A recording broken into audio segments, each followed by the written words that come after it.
This channel does not promote any violent, harmful, or illegal activities. All content provided by this channel is meant for an educational purpose only. নাকে অক্সিজেনের নল বারাসাত থেকে এসেছেন। চিকিৎসা না পেয়ে আরজিকর থেকে ফিরে গেলেন মনোয়ারা বিবি। বাড়ির লোকেরা উদ্বিগ্ন। এই অবস্থায় রোগীকে তারা কোথায় নিয়ে যাবেন? বারাসাত থেকে মনোয়ারা বিবি, তিনি হার্টের পেশেন্ট, তাকে নিয়ে আসা হয়েছিল আরজিকর হাসপাতালে। আরজিকর হাসপাতালে নিয়ে আসার পর তাকে এমার্জেন্সিতে যখন নিয়ে যাওয়ার জন্য তার পরিবারের লোকেরা যান, সেখানে গিয়ে কথা বলেন। সেখানে তাদেরকে জানানো হয় যে পেশেন্ট তারা ভর্তি নিতে পারেন, কিন্তু কোনো রকম চিকিৎসা পরিষেবা দেওয়া হবে না, কারণ চিকিৎসকেরা কর্মবিরতিতে চলে গেছেন। আমি বললাম পেশেন্ট অক্সিজেন চলছে, এরকম সিরিয়াস, এখানে ভর্তি ছিল, কিছুদিন আগে আমরা ছুটি করে নিয়ে গেছি। বললো আপনারা তো জানেন অ্যাম্বুলেন্স যায় যে সব জায়গায় স্ট্রাইক হলে আমাদের কিছু করার থাকে না, এমন কিছু করার থাকে যে আমরা কিছুই করতে পারবো না। আমরা জাস্ট ভর্তি করে আপনার পেশেন্টের উপরে তুলে দিলাম, কোনো ট্রিটমেন্ট হবে না, তখন আপনি আমাদের কিছু বলতে পারবেন না। এ কি মানুষ মরে যাবে? আরে বলছে এখানে ভর্তি করবো, ডাক্তার নেই। এখন আমরা কোথায় নিয়ে যাবো, কোথায় ডাক্তার পাবো? খুব খারাপ, দেখছেন না এই যে অক্সিজেন দেওয়া। এখন দেখি কোথায় ডাক্তার পাবো। হাসপাতাল থেকে জানিয়ে দেওয়া হয়েছে যে এখানে ভর্তি নেওয়া হবে না, কারণ পরিষেবা তারা দিতে পারবেন না। তাই বাধ্য হয়েই কিন্তু তার পরিবার তাকে নিয়ে চলে যাচ্ছে অন্যত্র, এবং তারা বলছেন কোথায় এখন নিয়ে যাবেন তাকে, কারণ তার শ্বাসকষ্ট। এই অবস্থায় তার পরিবারের লোকেরা তারা কিন্তু উদ্বিগ্ন অবস্থাতেই রয়েছে।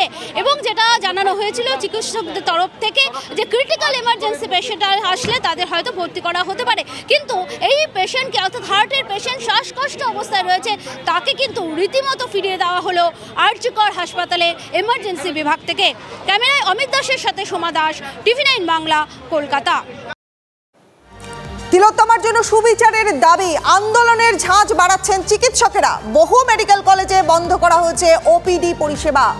নাজেহাল রাজ্যের বিভিন্ন প্রান্ত থেকে ছুটে আসা রোগীরা। কলকাতা মেডিকেল কলেজের ওপিডিতে লম্বা লাইন পড়েছে, ভিড় বহু মানুষের, কিন্তু কোথায় চিকিৎসা পাবেন তারা? প্রশ্ন তুলে সমস্যার কথা মুর্শিদাবাদ, নদিয়া সহ বিভিন্ন জেলা থেকে ছুটে আসা রোগীদের মুখে। পরিষেবা না পেয়ে ফিরে যেতে হচ্ছে তাদের। সোমবার সপ্তাহের প্রথম কাজের দিন, আর সেদিন হাসপাতাল চত্বরে প্রচুর মানুষের ভিড়, কিন্তু বহির্বিভাগ সম্পূর্ণরূপে বন্ধ। শুধু কলকাতা ন্যাশনাল মেডিকেল কলেজের ছবি নয়, এটা দেশের বিভিন্ন মেডিকেল কলেজের এই একই ছবি।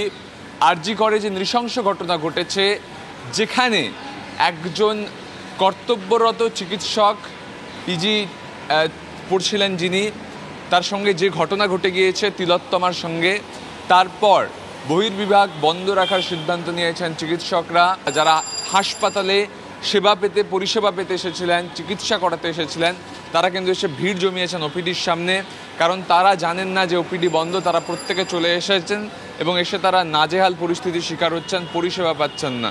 কোত্থেকে এসেছিলেন? খানাকুল থেকে। খানাকুল? হ্যাঁ। এসে কি দেখলেন? এসে দেখছি ধরুন বন্ধ, কিন্তু সোমবার আসতে বলেছিল, অত দূর থেকে এসেছি, ওর বাচ্চা ছেলেকে নিয়ে অত দূর ফিরত যা। আমি বগুড়ার থেকে আসছি, এসে তো দেখছি বন্ধ সব। হ্যাঁ, সমস্যায় পড়ে গেছি। আপনি কোত্থেকে আসছেন? ডোমকল থেকে। এসে কি দেখলেন? এসে বন্ধ, হঠাৎ এসছি, প্রথম এসছি এবার। আচ্ছা, তো সমস্যা হয়ে গেল তো? এখন সমস্যা আবার কবে খুলবে আমরা তো কিছু বুঝতে পারছি না। আমি নয়াটি দিয়ে এসেছি, ভোর 4টের সময় আমি উঠে আসলাম, এসে শুনছি কি বন্ধ।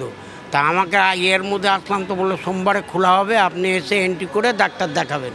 এখন বলছি বন্ধ। হসপিটালে তো ভালো লোক আসে না, সবাই রুগীর এই হাল হলে কি হবে? চিকিৎসকরা কিন্তু একরোখা আন্দোলন চালিয়ে যাচ্ছেন, যেখানে তাদের বক্তব্য তিলোত্তমা খুনের বিচার চাই, প্রত্যেকটা ক্যাম্পাসে নিরাপত্তা চাই। ক্যামেরায় অভিজিতের সঙ্গে সুমন, TV9 বাংলা, কলকাতা।